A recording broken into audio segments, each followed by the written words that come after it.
Hello and welcome to the first episode of the Covenant of Good Vibes podcast. I am your host, Liam Smith, and today we are going to be talking about the connections between Hinduism, Islam, and Sikhism. Sikhism is a fascinating example of how the blending of cultures can lead to the founding of a new idea system. Sikhism was founded in what is now modern-day Pakistan in the 1500s. The area it developed in was a melting pot of religious ideas and systems, namely the traditions of Hinduism and Islam. A lot of modern scholars currently say that Sikhism is a combination of Hinduism and Islam. But is that fair to say? If you ask any modern day Sikhs, they would pretty much always say Sikhism is not a blend of Hinduism and Islam. To further tackle this idea or go into depth on this question, let us first do a brief overview of Hinduism and Islam and then make our way around to Sikhism and see what they have to say about each other. Now, Hinduism is the oldest world religion. It has no single founder, and it has its sacred texts are the Vedas and the Upanishads. In Hinduism, the ultimate reality is broken up into two main traditions, monistic and dualistic traditions. The monistic tradition believes that there is only one substance in the cosmos, that of Brahman or God, and that the souls of humans are identical with that substance. In dualism, it's broken into two different types of substances. The Atman, or the soul of human beings or any living creature, and God. In Hinduism, they practice what is known as polymorphic monotheism, where there is one God with many forms. Namely, he is known to his worshippers through the forms of Vishnu the Preserver, Shiva the Destroyer, or Brahman the Creator. Combined with this, Hindus have view time as cyclical in nature. The Hindu practitioner Gauravani Das put it excellently in how Hindus view the ultimate reality. You are not just a body with a mind. The mind and body are temporary. Everything related to God is also eternal. The Hindu way of life focuses on one main idea, to achieve moksha, which is the liberation from the cycle of reincarnation called samsara. In order to do this, Hindus practice dharma and marga. Dharma is the basis for living that upholds cosmic and social order. In most Hindu cultures, this would be practiced in the way of your caste that you're born into and that you must serve for the betterment of society. Marga is the actions that you take in life in order to achieve moksha. There are three main branches. There's bhakti, the path of devotion to your God of choice. Jnana marga, the path of knowledge and meditation. And karma marga, the path of ethical and ritual works. Again, Gauravani Das put it in excellently when he said, "There is more to life than chasing things that don't endure." And as said before, moksha is the liberation of the soul from the cycle of samsara. Now, moksha looks different in the two main traditions of Hinduism, monistic and dualistic. In monistic tradition, moksha is a full realization of the self with Brahman, rather than with the physical world. The soul reunites with the source of all creation, Brahman. In dualistic view, the soul joins with the God that they have worshipped in heaven for all eternity. When asked what the ultimate purpose in Hinduism, Swami Padmanabha said humans struggle to find identity. to look for ourselves and our source. Proper embrace of the world is loving communion with God. Now, Islam is a very different religion when compared to Hinduism. It is the second largest religion in the world, and it is also the fastest growing. But compared with that, it is also the youngest of the worldwide religions, and specifically the Abrahamic faith. And unlike Hinduism, Islam has a founder, Muhammad, who was born circa 570 CE. He is the founder of Islam, and in the tradition he is seen as the final prophet of God, who received revelation of the Quran from the angel Jibril, and he lived as a preacher, a teacher, and a political leader. The sacred text revealed to Muhammad is known as the Quran. It is seen as the literal word of God given to his disciples. It is written in Arabic and has 114 surahs or chapters, and all of these surahs are arranged from the longest to the shortest chapters. It began as an oral tradition like most sacred texts do, but was later written down. And while this might be seen as a problem for mistranslation that might have happened in the meantime, Islam actually has a tradition called Hafiz, which is the name of the person who is able to memorize the entire Quran. Now, Islam is a strict monotheistic tradition. God, Allah, is seen as one. He is the creator, sustainer of the world, the universe, and everything that is in it. God is transcendent, but also personal and immanent in creation. But he is also distinct and above everything in creation, while also dwelling within it.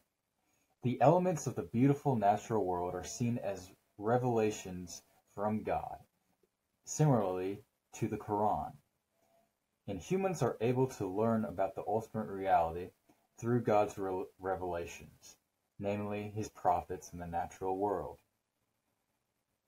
This is similar to the idea expressed by Melody Mosey when she said, "Every living thing is connected on this planet and beyond."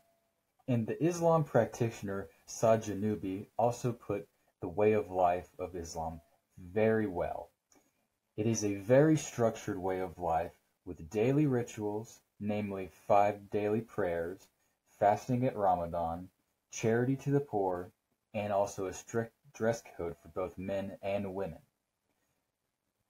And Muslims mainly base the way they live upon the Hadith, which is a set of teachings on how to live based upon the life of the Prophet Muhammad. There are 5 main pillars of Islam: the declaration of faith, daily prayer, almsgiving, which is the practice of giving money and food to the poor, fasting during Ramadan, and to make a pilgrimage to Mecca at least once in your life. There is also the notion of a jihad. Melody Mosey also explained this very well. She said that it is a struggle to find justice in the world and in your soul. When asked the question of what awaits us after we die, the ultimate purpose seen in Islam is for humans to worship God and God alone. In Islam, there is the idea of a day of judgment, in which God will judge each person individually, and those who have lived righteously will enter paradise, and those who have led sinful lives will be cast into fire. There is the dichotomy of an eternal heaven and an eternal hell. Now to see how Sikhism compares to the traditions of Islam and Hinduism. Sikhism began in the 15th century in the Punjab region of India. It was founded by Guru Nanak. He lived in a religiously diverse region which influenced his spiritual practices, and at the age of 30, he experienced a revelation from God. From this revelation would sprout what would one day come to be known as Sikhism. The body of Sikhism's text comes from the 10 successors to Guru Nanak, the gurus. And with the final human guru, he made it so that his successor, instead of being another human, would be the Adi Granth itself, the sacred text of Sikhism.